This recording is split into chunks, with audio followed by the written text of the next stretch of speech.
Hello YouTube, this is Maya and Jay, and today the purpose of this video is to do a review demonstration of the Jiake P6. Overall, I can say that this phone, it is very nice. I like the design of it. It looks a little bit like the iPhone 4 and the 4S body wise. Now what I like about it is that it is thinner, and it's only actually 7mm thin, and it's about, I believe, 7.1 millimeters, as you can see right here. And then just to go around the device, on the side we have the volume rockers up and down. At the very bottom we have the charging port together with the microphone. It's very tiny, as you can see right here. On the side we have the power button. On the top you have a 3.5 millimeter headphone jack. And then here we see these are some sort of antennas. I don't know if this is for the Bluetooth or the actual reception of it. On the back here we have a 13 megapixel camera with the LED flash, and not all of these P6 devices come with a logo. Now the one that I got from iBaby888 does come with the logo, so that's definitely a plus. And then at the bottom here we have a loudspeaker, which is actually pretty nice. Alright, now on the front here we have, it is claimed to be a 13 megapixel camera. Now I can tell you that it's going to be just about 8 megapixels, and I'm going to show you the test later on. And this phone has a proximity sensor, light sensor, also has a magnetic field sensor for the compass. Now the great thing is that also has a gesture sensor, so you're gonna see that later on as well in the video. It does have a 5-inch diagonal screen, which has a resolution of 1280 by 720 pixels of resolution, so it's not bad. And the viewing angles is very nice. Here we have at the bottom, we have the menu button, the home button, and the back button. These are all soft touch keys. And then also another thing I like is that the color of the screen matches perfectly well with the remaining of the bezel. So when the screen is off, it gives it a very nice, elegant look that the whole screen looks just like it's only one piece. So that's something that I like very much about devices that have a screen like this. And iBaby also included a smart cover, which I don't use much because I don't like smart covers. You know, I don't like the idea of the flip cover. That's not something that's for me, but for a lot of people I know it is. And then it came with this nice silicone case that fits perfectly well. And this is great because we know that these devices are Chinese made, and especially in the USA, we don't have much accessories for it. So when it comes with it, it's definitely a plus. This phone is very easy to dismantle the back. Now the back, it is made of metal, and then to take it apart, as I showed on the unboxing, all you have to remove is this plastic piece, which comes off very easily. And then you slide down the metal back, and then here you're gonna see the battery. The battery is 2200 milliamps, and it comes with 2 of them.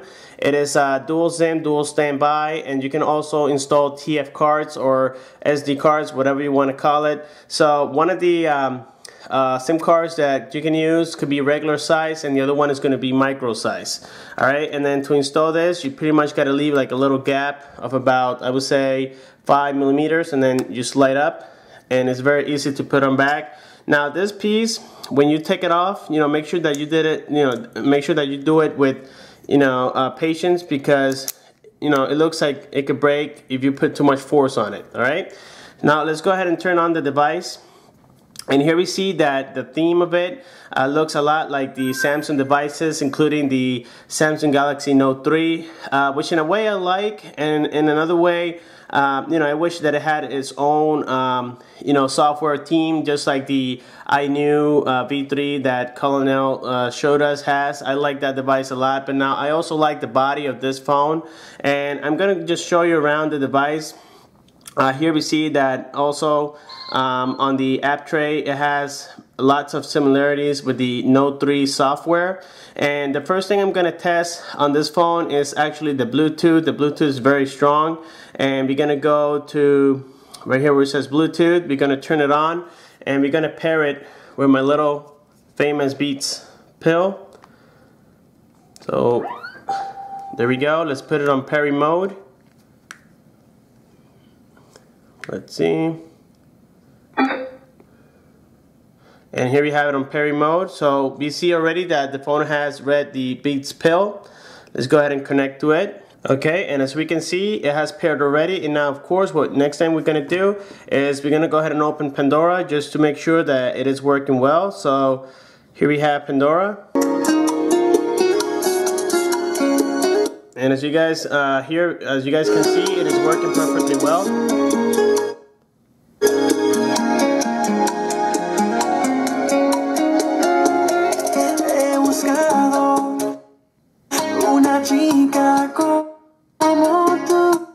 Alright, so that's it for the Bluetooth test, and as you guys saw, it is working 100%. Next time we're going to test here is the 3G on this phone. I have it right now connected with Straight Talk, and it does support 3G, and we're going to go ahead and see what's the speed by opening speed test. Okay, let's go ahead and begin the test.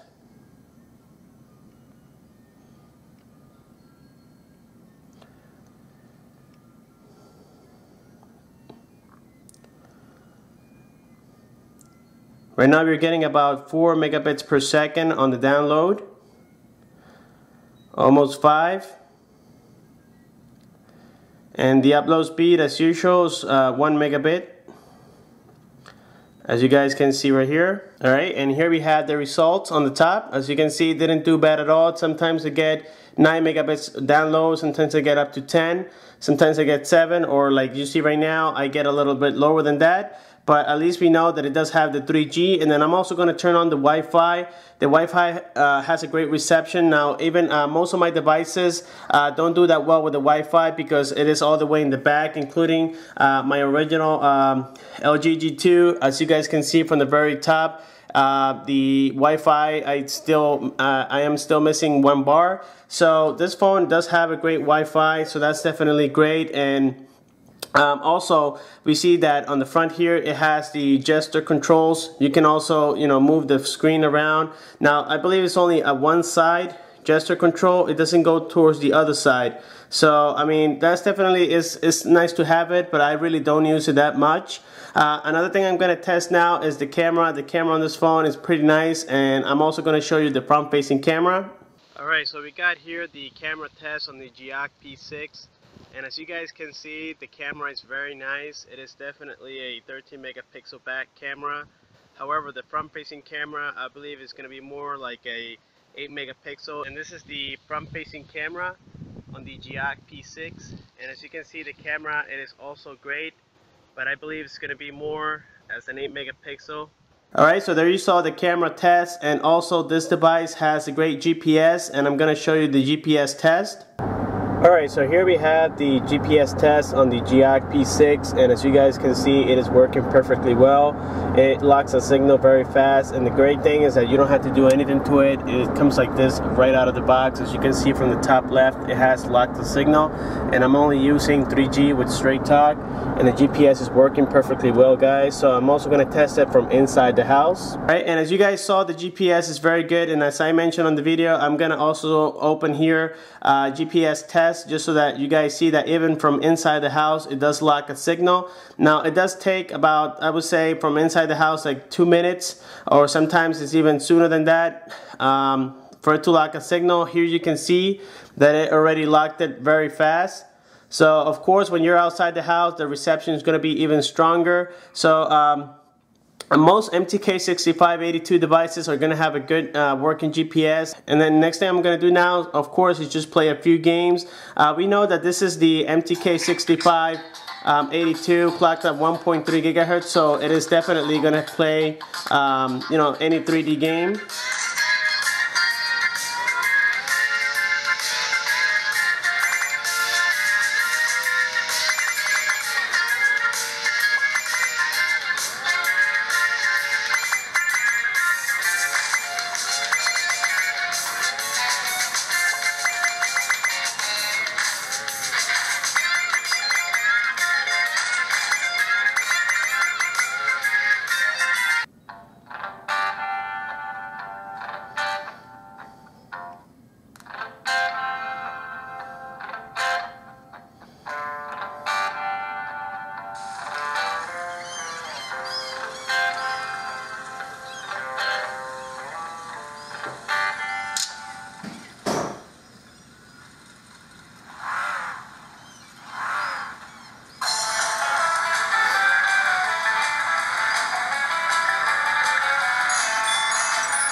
Alright guys, so as you saw, the gaming experience on this device is very nice, and what I also like about it, as I mentioned before, is the IPS screen. It makes it look like a premium device, and also the resolution makes it look almost like if it was 1080p. This phone has 1 GB of RAM, it has 8 GB of internal memory. It is of course totally unlocked, and I'm going to show you the RAM right now. We're going to go to where it says, let's see here, device. We're going to go where it says apps.